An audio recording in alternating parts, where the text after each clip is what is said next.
Olá pessoal, bom dia, bem-vindos à nossa primeira aula do preparatório IFP 2022. Eu sou o professor Márcio Jean e a partir de hoje a gente vai estar postando vídeos a respeito dos conteúdos de matemática aqui no canal Matemática Viva. Se você já é inscrito, possa acompanhar nossas atividades, e se você ainda não é inscrito, que possa se inscrever, ativar o sininho para que assim você possa estar acompanhando com a gente todos os conteúdos de matemática que estarão dentro do conteúdo programático da prova do IFE. Aqui no canal Matemática Viva você acompanha os conteúdos de matemática e no canal Português Fundamental do professor Gersonias você pode estar acompanhando os conteúdos de português. Aqui na descrição a gente está deixando o nosso WhatsApp, que é para caso você queira está na turma do preparatório. Existe uma turma do preparatório, né? Aqui a gente sabe que em Teresina, aproximadamente todo ano, 5.000 alunos se inscrevem para o teste do IFP. E aqui no nosso preparatório a gente já tem 600 alunos. Hoje é segunda-feira, 6 de dezembro, e a gente já está contabilizando 600 alunos que estão matriculados e participando dos grupos do WhatsApp, onde eles recebem o material da aula. A aula que a gente vai explicar hoje, que é a aula 1 da semana 1, o pessoal recebe esse PDF para que assim eles possam acompanhar os conteúdos. Esse PDF também vai estar aqui disponível no link da descrição, caso você queira acompanhar, tá certo? Os meninos receberam o PDF, mas teve uma parte que está acompanhando pela apostila, obviamente, né? A maioria dos alunos já receberam a apostila e com certeza acompanhar pela apostila é melhor, não é verdade? Você pode fazer anotações, você pode manusear a apostila e assim você fazer as anotações necessárias. Tem gente que prefere assim, eu particularmente prefiro assim. Então, se você tiver interesse em receber a apostila do preparatório, também pode chamar a gente no WhatsApp que a gente vai fazer a entrega para você. Ela está custando um valor bem simbólico, tá certo? E vale a pena. Será que vale a pena comprar a apostila? Com certeza, qualquer esforço da tua parte para que você possa se dar cada vez mais melhor no teste, com certeza vale a pena o esforço, tudo bem? Então vamos para a nossa aula de hoje. Nós temos a aula 1. A aula 1 hoje vai envolver 3 conteúdos. O primeiro conteúdo vamos falar a respeito dos conjuntos numéricos. Aí depois vai ter um outro vídeo falando a respeito dos sistemas de medidas. E por fim, o outro vídeo falando a respeito das potências e também das radiciações. Então hoje a gente vai postar para vocês aqui no canal 3 vídeos falando a respeito desses conteúdos, tá bom? A estratégia que a gente já falou para vocês, não esqueçam. Tem gente que vai estar estudando, estou falando aqui para o pessoal que está no grupo, tem gente que está aqui preparado para estudar agora de 8 às 10, de 9 às 11, de 10 ao meio-dia, algum horário à tarde, algum horário à noite, de forma que você estude de 1h30 a 2 horas por dia, tá certo? Tem os conteúdos, tem os exercícios, total de 10 questões, e você pode, depois dos conteúdos, estar resolvendo esses exercícios. Quando terminar de resolver eles, você pode estar olhando pelo gabarito, quais questões você acertou e quais questões você errou. Aquelas que você tiver errado, você volta para ver onde foi que você errou o cálculo. Da mesma forma, a gente vai estar fazendo aqui. A gente vai mostrar os mapas mentais, os conteúdos de matemática são explicados de forma resumida através de mapas mentais. Então a gente explica o conteúdo no mapa mental. Quando chegar na parte do exercício, que a gente vai corrigir aqui o exercício, você pode estar pausando o vídeo, tentar responder sozinho, aí depois que você tentar, é que você vem para cá acompanhar com a gente a correção. É certo desse jeito? Pessoal, porque na realidade são conteúdos que vocês já estudaram, não é um conteúdo novo. É um conteúdo que você já estudou, portanto, você vai estar testando aquilo que você já aprendeu, e aquilo que você não tiver aprendido, acompanhe que a gente aqui vai tirar todas as dúvidas possíveis. Vamos começar então? Pegue o seu material, pegue o seu caderno e faça as devidas anotações. Onde você está assistindo a aula nesse instante? Você escolheu o seu quarto, escolheu a sala, está deitado ou está sentado? Porque o ideal é você estar sentado numa mesa, confortavelmente, para que assim você possa ficar durante 1h30 ou 2 estudando o conteúdo. É complicado assistir a aula deitado, é complicado você estar assistindo a aula e estar conversando com as pessoas pelo WhatsApp. Você tem que se policiar sozinho. No horário de estudo, não é horário para estar ocupado com outras coisas da casa, não é horário para estar conversando pelo WhatsApp, não é horário de estar olhando status das outras pessoas, não. Horário de estudo é horário de estudo, tá certo? Que você possa se policiar dessa maneira. E aí você possa ficar no local bem iluminado, bem ventilado. Você já possa ter o seu material, seu caderno, caneta, lápis, a apostila para poder acompanhar tudo direitinho. Você se organiza no seu espaço de estudos, porque não é uma coisa só para hoje, não é uma coisa só para amanhã. Isso vai acontecer durante 40 dias. Portanto, é muito importante a questão da organização do aluno, tudo bem? Vamos lá então? A nossa primeira aula aqui, ela vai falar a respeito dos conjuntos numéricos. Na prova, ele vai cobrar, saber se o aluno sabe trabalhar com as operações, né? Adição, subtração, multiplicação, divisão, potenciação e radiação, envolvendo todos os números. Seja número natural, seja número inteiro, seja número com vírgula, seja fração, tá certo? E o aluno tem que dominar essa arte dos tipos de números, para que assim ele possa se dar bem na prova. Então aqui no começo, conforme a apostila que você está vendo, aqui fala que os conjuntos numéricos, nós temos aqui o conjunto dos números naturais, aqui representado pela letra N, que são os números que você já conhece, o 0, 1, o 2, o 3, infinitamente. Quando tem um N com asteriscos, ó, bem que tem um asterisco aqui, ó, um asterisco. Quando tem um N com asteriscos, é porque você não deve incluir o zero dentro do conjunto, tá certo? Então, esse é o conjunto dos naturais, e esse é o conjunto dos naturais sem o zero, tá certo? Depois você vem aqui para cá, olha só, para o conjunto dos números inteiros. O conjunto dos números inteiros é representado pela letra Z. Os naturais é representado pela letra N, e os inteiros é representado pela letra Z. Tá escutando o galo? Tem um frango aqui na casa do vizinho que eu vou dar um jeito nesse galo, pelo amor de Deus. Mas enfim, a gente tem que bola para frente. Agora eu estava fazendo muito barulho porque estava chovendo. Mas graças a Deus a chuva parou para não atrapalhar aqui o nosso vídeo. Então, o conjunto dos números inteiros, os naturais são os positivos. Já os inteiros envolvem tanto os positivos, os negativos e o zero. Então, o conjunto dos números inteiros, os positivos pode ser acompanhado do sinal de mais ou não, e os negativos, sim, são acompanhados pelo sinal de menos. O inteiro com asteriscos é porque você não deve colocar o zero. Toda vez que no símbolo do conjunto tiver o asteriscos, é porque você não deve incluir o zero, tudo bem? Esse é o conjunto dos inteiros, positivos, negativos e o zero. Depois você vem para o conjunto dos números racionais, tá bem aqui na parte de baixo, ó. Conjunto dos números racionais, representado pela letra Q. É qualquer número que pode ser escrito em forma de fração, tá certo? Que no caso aqui você vai encontrar quem?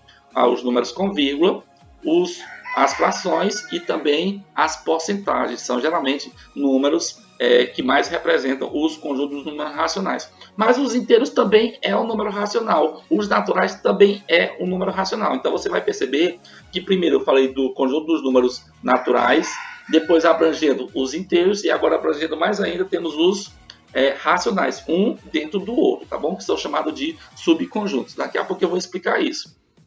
Você também tem um conjunto dos números irracionais, tá bem aqui, ó, representado pela letra I. O conjunto dos números irracionais é quando você tem um número tipo esse aqui, por exemplo, olha só.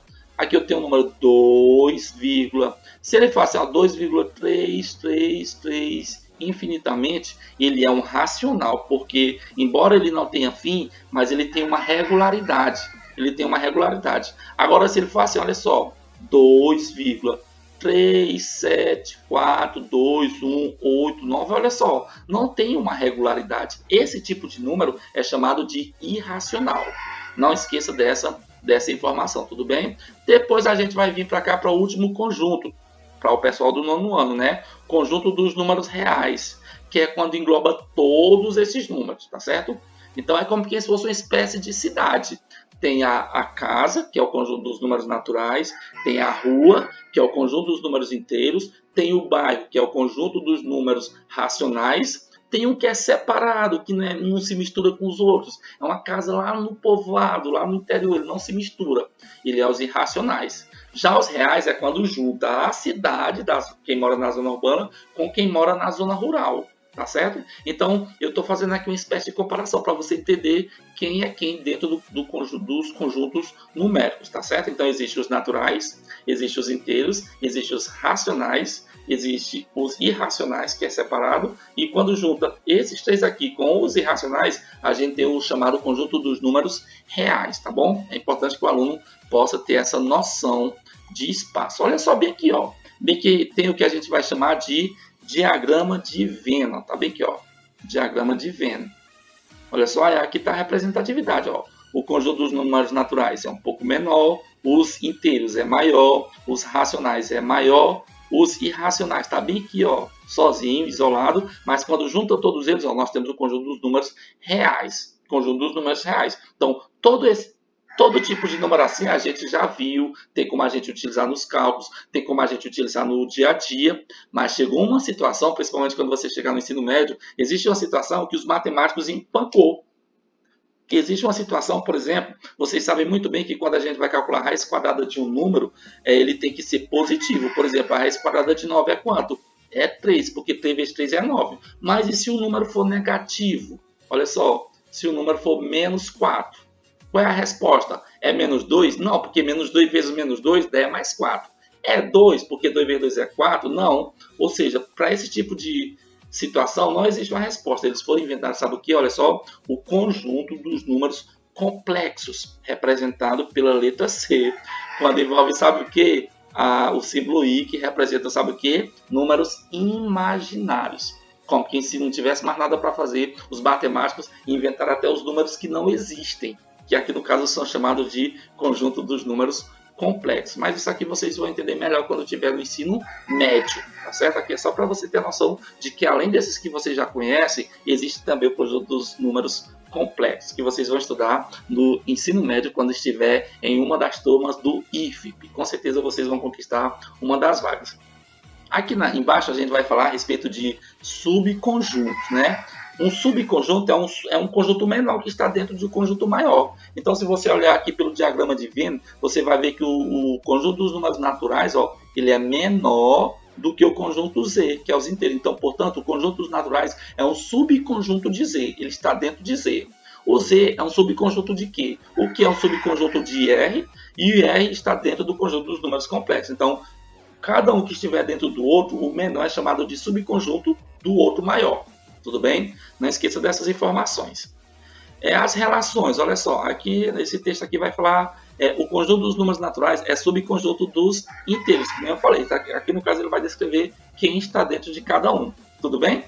Vamos passar agora para os exercícios. Se você ainda não tentou responder exercícios, pausa esse vídeo, vai tentar responder a questão 1, 2 e 3, tenta responder, quando encontrar a resposta, aí é que você vem para cá para o vídeo, para conforme a minha correção, saber se você respondeu da mesma maneira. Tem que fazer isso, não adianta, a não ser que você não entende de nada de conjuntos numéricos, e não é melhor acompanhar com o professor Márcio. Mas o ideal é você primeiro tentar responder sozinho, aí depois é que você vem para cá para o vídeo, para poder ver se a sua resposta é igual a da gente. Ou seja, você acompanhou a explicação, pausa o vídeo, vai tentar responder a questão 1, 2 e 3, quando terminar é que volta para cá para ver se você acertou. Faça isso, é bem melhor para poder você medir o quanto que você sabe de conteúdo. E o nome disso é estratégia. O nome disso é criar uma forma de você aprender melhor os conteúdos. Tudo bem? Então pausa o vídeo e daqui a pouco você volta. Muito bem, depois que você pausou o vídeo, agora vamos ver se você acertou a questão 1, 2 ou 3. Ficou confuso? Teve dificuldade? Não esquenta, que a gente vai ajudar você a entender melhor a respeito de cada assunto. Vamos lá. A primeira questão diz assim, ó. Para atender, aqui no caso está faltando um R, aqui, ó.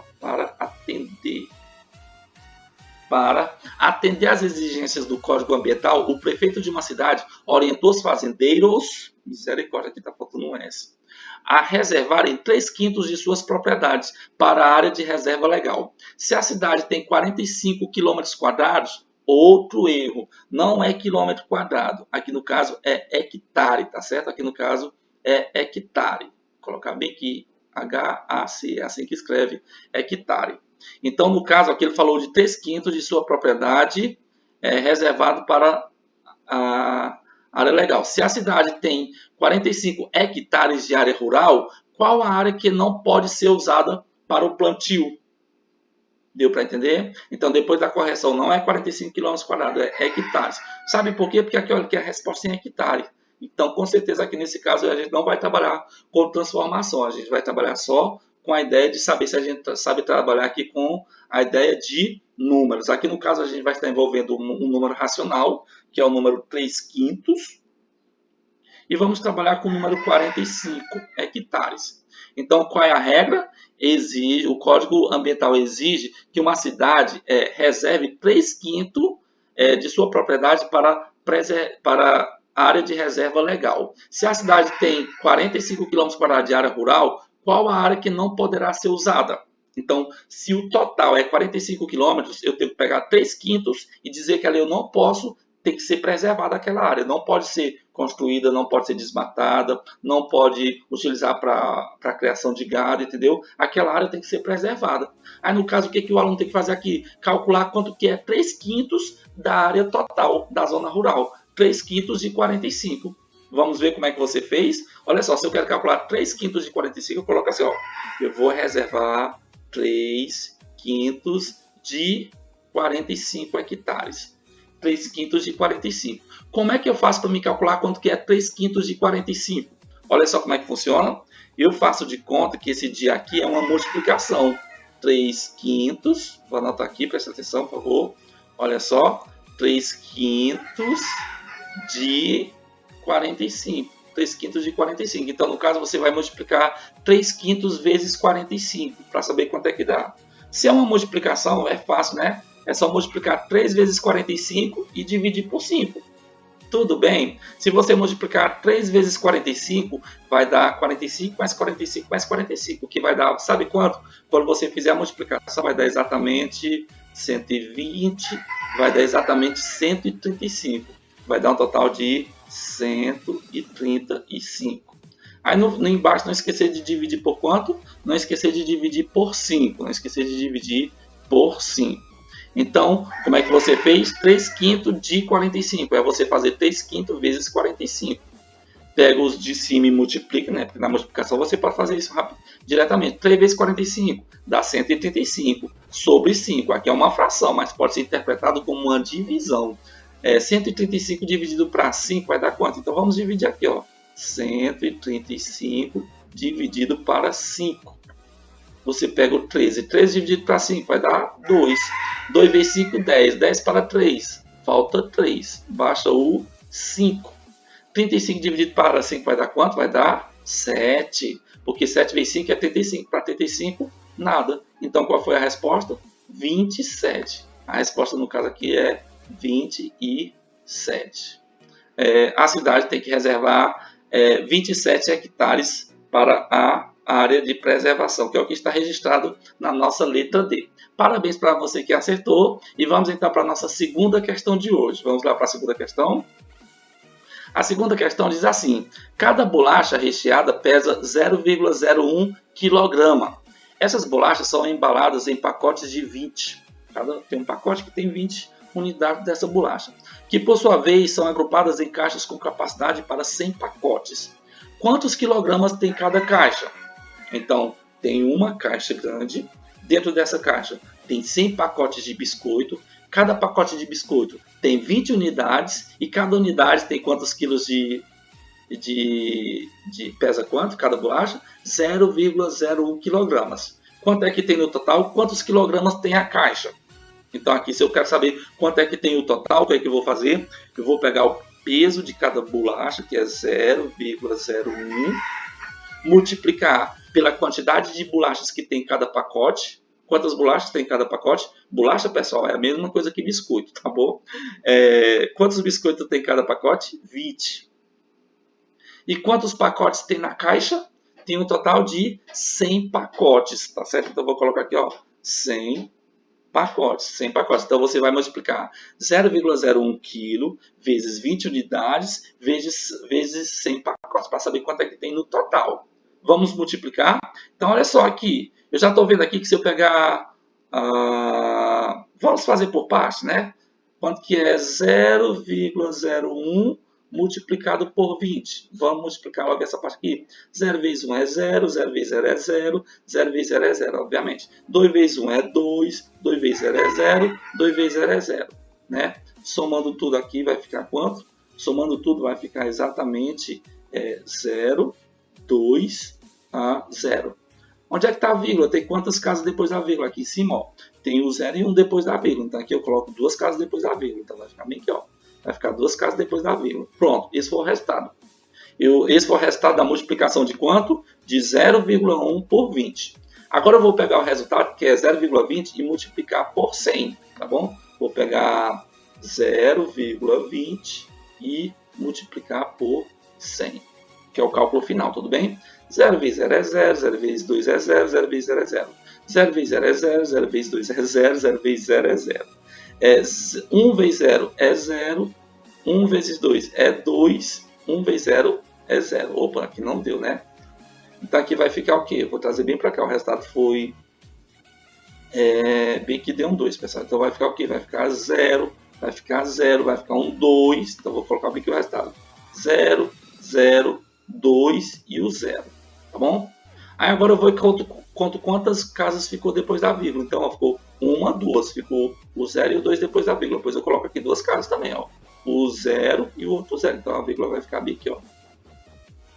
Olha só. 0, 0. Ah não, tem outro 0 bem aqui antes do 2. Ó, esse 0 aqui deu esse.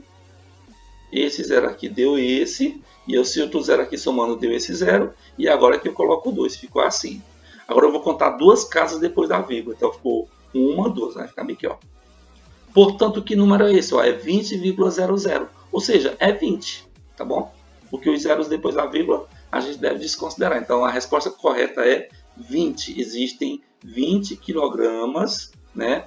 Existem 20 quilogramas nessa caixa que tem 100, que tem 100 pacotes de biscoito e cada biscoito tem um total de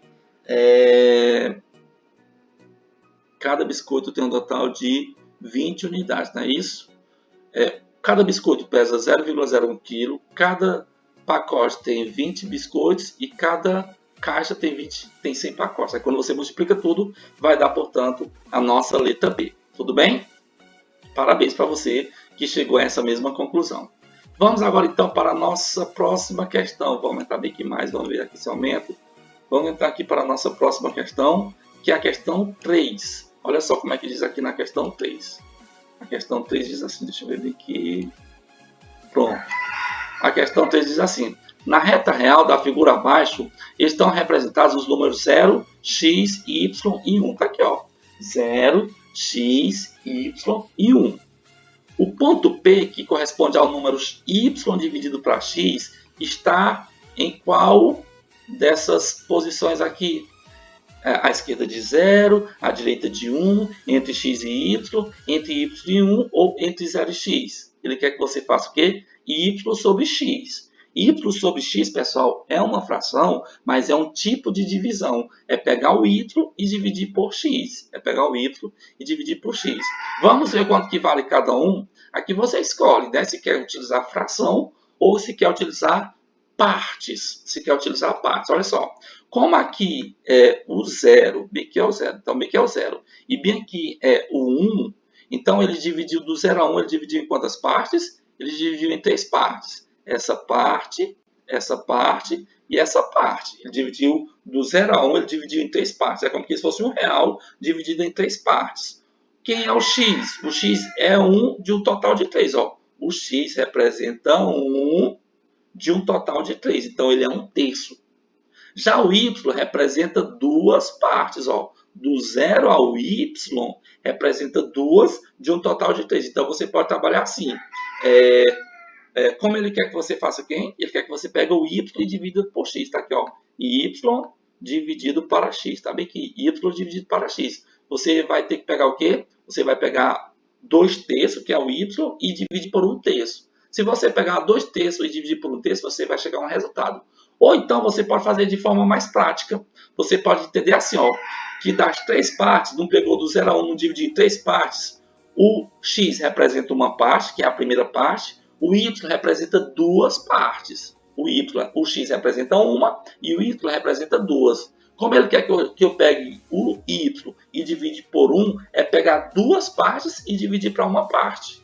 É pegar 2 partes e dividir para uma parte. Então você pode fazer assim, ó, y sobre x é a mesma coisa que pegar 2 partes, que é do y, e dividir por uma parte, que é o x. Pronto, acabou. E aqui no caso você já vai colocar a resposta. Quanto que é 2 dividido para 1? 2 dividido para 1, pessoal, obviamente é 2. É 2. Então a nossa resposta é 2. É como quem se ele estivesse dizendo assim, olha só, dentro do y, cabem quantas partes do x? Olha só, dentro do y, cabe quantas partes do x? Cabe uma parte e duas partes. Um y dividido em pedaços de x dá 2 pedaços de x. Portanto, a resposta é 2, tá certo? E onde é que está o 2 aqui? Ora, se o 0 está aqui e o 1 está aqui, é porque o 2 está para cá. O 2 está, aliás, para cá, né? O 2 está à sua direita, à direita de 1. Está à direita de 1, tá certo? Então, no caso, ele vai estar depois de 1, que é o caso aqui que é da letra B. Está registrado na nossa letra B. Lá na sua apostila, no gabarito, parece que ele diz que a resposta é letra C. Deixa eu olhar bem aqui qual foi a resposta que deu no gabarito. Aqui no gabarito, ele diz que a resposta seria letra C. Você vai ter que corrigir aqui. Aqui está dizendo que é letra C, mas na verdade a resposta correta é letra B. O número 2 está à direita de 1. Portanto, como a resposta foi 2, ele quer saber em que posição ele está, a resposta é à direita de 1, tá certo? Então, pessoal, essa foi a nossa primeira aula falando a respeito desse primeiro assunto. Conjuntos numéricos. Não esquecer que existem os naturais, os inteiros, os racionais, os irracionais, os reais e existe até o conjunto dos números complexos, tá bom? Não esquecer dessas informações. Não esquecer que existe a ideia de subconjunto. Um está dentro do outro, tá certo? Um natural é inteiro? É. Um inteiro é um racional?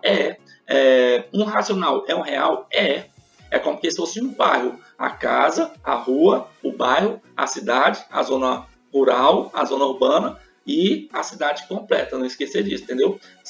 Quem mora na casa, quem mora numa casa, está naquela rua? Está. Quem mora nessa rua, está naquele bairro? Está. Quem mora nesse bairro, está na zona urbana? Está. E tem o pessoal que mora na zona rural, que não tem nada a ver com a zona urbana, que no caso é os irracionais. Aí quando junta os irracionais com os racionais, que é quem mora na zona urbana, juntando tudo, nós temos a cidade, que é o conjunto dos números reais. Não esquecer dessas informações. Muito obrigado, e daqui a pouco o próximo vídeo a gente já vai estar postando o assunto 2 dessa mesma aula, que é falando a respeito de medidas de unidade de medida, sistema de medidas, tudo bem?